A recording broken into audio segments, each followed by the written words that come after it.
Inilah tampilan awal aplikasi SIMD atau Sistem Informasi Manajemen Desa. Pada file terdapat export-import database, logout, dan exit. Pada menu layanan surat terdapat 10 surat yang sering dibutuhkan masyarakat, serta arsip suratnya. Pada mutasi penduduk terdapat mutasi kematian, kelahiran, mutasi pindah datang, mutasi pindah keluar, dan statistik mutasi penduduk. Menu data penduduk terdapat input penduduk per individu per keluarga, profil penduduk, rekapitulasi data penduduk, data pemilih, daftar keluarga tidak mampu, dan submenu lainnya.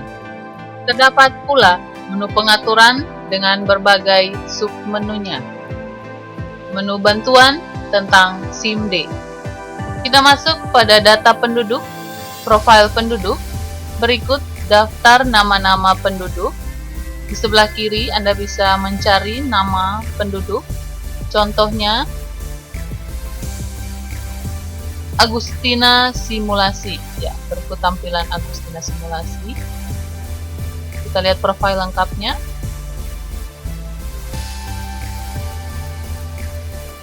Berikut ini merupakan profil dari Agustina Simulasi. Semua data sudah diisi lengkap. Bisa dilihat SHDK contohnya. Di sini terdapat pekerjaan, jenis pekerjaan bisa dipilih sesuai dengan pekerjaan penduduk setempat. Setelah data penduduk dilengkapi, kita tutup dan kita kembali ke data penduduk. Rekapitulasi data penduduk. Terdapat data umum, agama, pendidikan terakhir, dan lain-lain. Data umum, terdapat jumlah laki-laki, perempuan, penduduk tetap, kepala keluarga, agama Islam, Katolik, Protestan dengan jumlah masing-masing, dan agama lainnya. Pendidikan terakhir, status pendidikan, pekerjaan, kita ambil contoh, guru, berapa jumlah guru,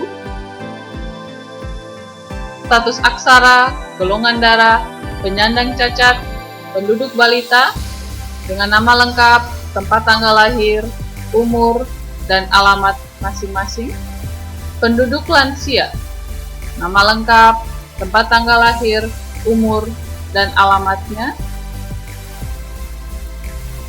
Berikut penduduk usia produktif dengan rentang usia. Ya, bisa kita isi. Contoh, salah satu nama kita klik, kita proses, di print, dan data akan terlihat seperti berikut. Oke, rekapitulasi data penduduk. Kita close, kita kembali ke data penduduk. Kelompok desa, daftar kelompok, daftar anggota kelompok. Kita masuk pada daftar.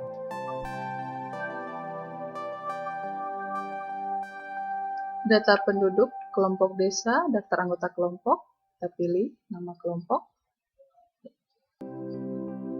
kita pilih nama penduduk, kita tambahkan, misalnya Agustina Simulasi. Ya, kita masukin jabatan, tambahkan, anggota baru telah ditambahkan. Ya,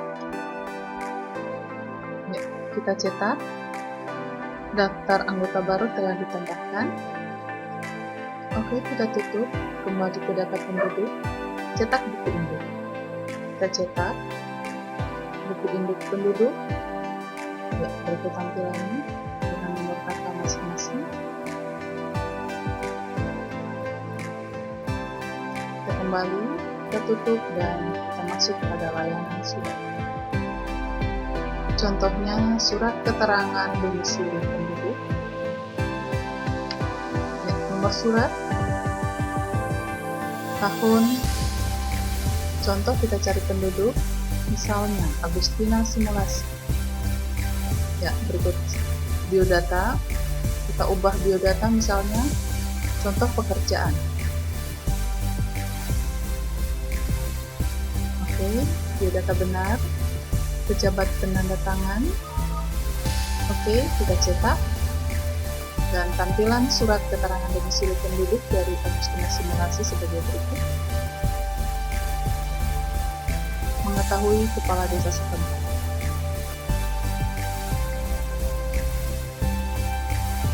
Oke, kita tutup. Kembali ke layanan surat, arsip surat. Semua surat keluar ditampilkan berdasarkan bulan, berdasarkan tahun, berdasarkan nama surat. Ya, berdasarkan tahun bisa dipilih tahun berapa. Oke, arsip surat keluar kita tutup. Kita kembali ke mutasi penduduk, mutasi kelahiran. Ya, kita masukkan nama penduduk baru, nama bayi, jenis kelamin, data orang tua diisi, nama tentang ayah, isi lengkap, dan kita tutup. Kita kembali ke statistik mutasi penduduk, range waktu sejak Januari 2019 hingga Januari 2020. Kita proses kategori mutasi, kelahiran, kematian, pindah keluar, dan pindah. Oke, demikianlah tampilan aplikasi sistem informasi manajemen desa. Sekian dan terima kasih.